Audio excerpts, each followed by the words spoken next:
Hello, it's Scott Manley here, doing something rather minimal today. Now, okay, this is all going to be at 4 times regular speed because it took me about the better part of an hour and a half to do this. The idea here is I want to take a 3-part spacecraft from the Kerbal Space Center and put an astronaut on Minmus and return him safely to the planet.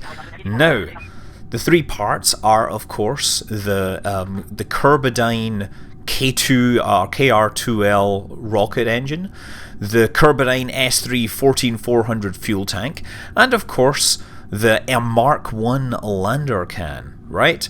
So those 3 parts do have enough delta V to get us up into orbit around Minmus, but there's some caveats. First of all, steering is going to be difficult because when the engine's running we have some steering control and we're generating power, but without it the only steering we have is the lander can, and the lander can will use up power as we are rotating it. So I have to be extremely careful to make sure I don't run out of power while doing this. The other thing to be aware of is that it doesn't quite have enough delta V to land, but it should have enough to get Jebediah Kerbin into orbit and let him EVA to the surface. Oh wait, I said him. Oh no, it's let her, because Jebediah Kerbin has been replaced by the texture replacement mod. This is of course the same install that I've been doing my demonstration of the suggested mods. So the actual parts are identical to the stock parts, but there's all these graphical enhancements and things like that. So it's not strictly a stock install, but all the parts perform exactly the same as their stock equivalents. Regardless, I'm going to use a lunar gravity assist to kick me up into a Minmus orbit. It saves a tiny amount of fuel, but it should make all the difference. You could also hear chatter or nattering away in the background there, obviously all at 4 times regular speed. So the moon basically kicked my orbit up to this high encounter, and then what my next maneuver is to lift my periaps up high enough that I don't encounter the moon anymore. Initially I created a maneuver node that was a lot larger than it needed to be. It turns out that there's a slightly more cautious way to do things. Now, back in I think 0.17, 0.18, I don't know, before they added docking, the last version before they added docking, that was when they nerfed the aerospike, and that was the last time I remember being able to easily take a 3-part spacecraft of a capsule, a fuel tank and an engine and take it all the way to Minmus and land on it. They also had reduced the surface gravity on Minmus in one version before they nerfed the aerospike's thrust, and in that particular one it was a lot easier. I'm not going to try and land on the surface because I know I don't have the delta V, although there might be some way to optimize this mission to make it happen. I'm certainly not trying that here. I have 550 meters per second of delta V in Jebediah's tanks, and I'm going to use that. Now, the other interesting part that was added with the Asteroid Redirect mission was, of course, the combined booster, fuel tank and engines, the LFB KR1 and 2. And interestingly enough, you can actually just stick a capsule on top of that and fly the whole thing into orbit. You can't get beyond that. But you could certainly add another fuel tank and take it even further afield. Or you can build a 4-part rocket, which is the booster, a nuclear engine, a fuel tank, and a capsule, and that can go to out to Gilly, can go out to Eve, and it can go interplanetary. Basically, the only problem with that is that fuel gets drained downwards, and you have to do some fuel pumping shenanigans and fire the engine at the right time to melt the rocket underneath it. If you mess it up, you have to go back to the start. Anyway, we're now on to minimal amounts of fuel, so every thrust counts here. So we're gonna put the spacecraft into a highly eccentric orbit, passing about 10 kilometers from the surface. I set up a maneuver node to enable the descent burn here, and you see that I'm burning at such low thrust it is not even producing any graphical effects, although that might be because I've got hot rockets trying to make the effects look more awesome, and in fact it's making them look less awesome right now. Okay, well, now it's time for Ms. Jebediah to do her aerial ballet and descend to the surface. So I'm going to aim for that little chunk of land sticking up here.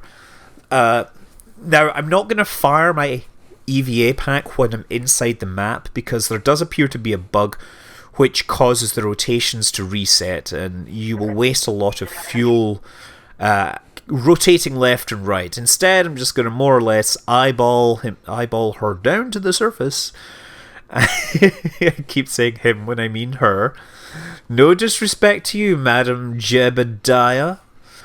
There we go, coming down towards the surface. I just want to make sure I have more than 50% of my fuel left. And touchdown. 2.77, that is more than 50%. And I say, space on the cheap. Now what we need is to wait for the spacecraft to come flying around again. Not because I'm going to rendezvous with it immediately, but I need it as a reference point in the sky so I can calculate what my orbit should be. And there you see it's going to fly over the surface, and now I can see it. I can see where it's coming from and where it's going. So I take off and face it and start flying backwards. So I want to get into more or less an eccentric orbit that is parallel to this thing, and then we'll wait for an appropriate an appropriate matching of the two orbits in terms of proximity, and that way we'll then make our approach, because we will be flying on vapors, although technically all rocket engines are flying on vapors. But the implication when you're saying you're flying on vapors is you're flying on the fuel vapors inside the tank, rather than the vapors being ejected out the rear of the spacecraft. Vapors in tanks, of course, can be very, very dangerous. The famous case of the TWA airliner that blew up after leaving New York because the central fuel tank was didn't have much fuel in it and had got overheated by the air conditioners. Their heat exchangers were more or less in contact with that tank. So the tank was full of a lot of gas, and then when there was a small spark, the whole thing exploded. Anyway, so what I'm doing here is I'm waiting for the spacecraft to more or less come down near enough to me, like that I can start to get and start to navigate towards the target, towards it. And I kind of play around with the maneuver nodes here, but honestly, yes, why do I do that? No, I'm just going to eyeball this thing and go straight in.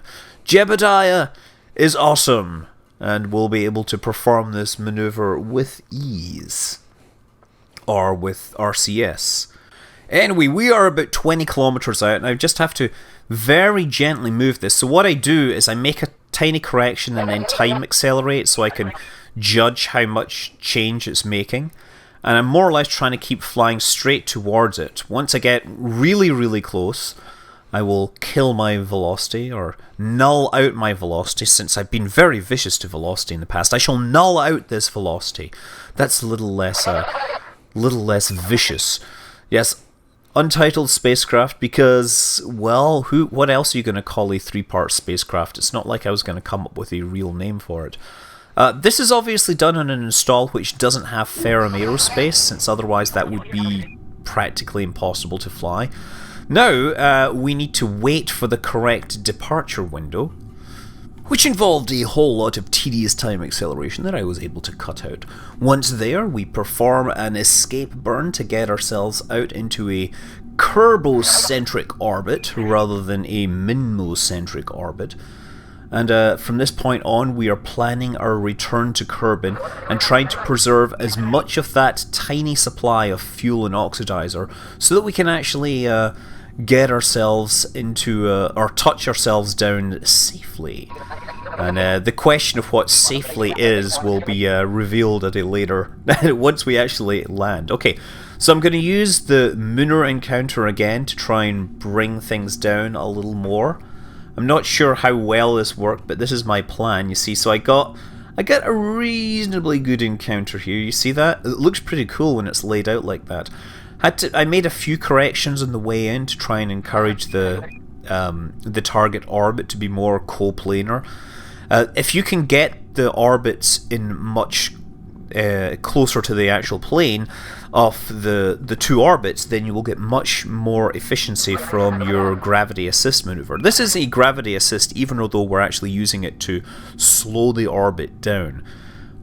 You can also get a gravity-based capture, where a spacecraft comes in and flies past the moon and gets captured into a temporary orbit. And of course, that is what the team are doing with the ISEE-3 capture. They're going to fly it past the moon, and then it's going to fly into essentially near the L1 point between the sun and the Earth.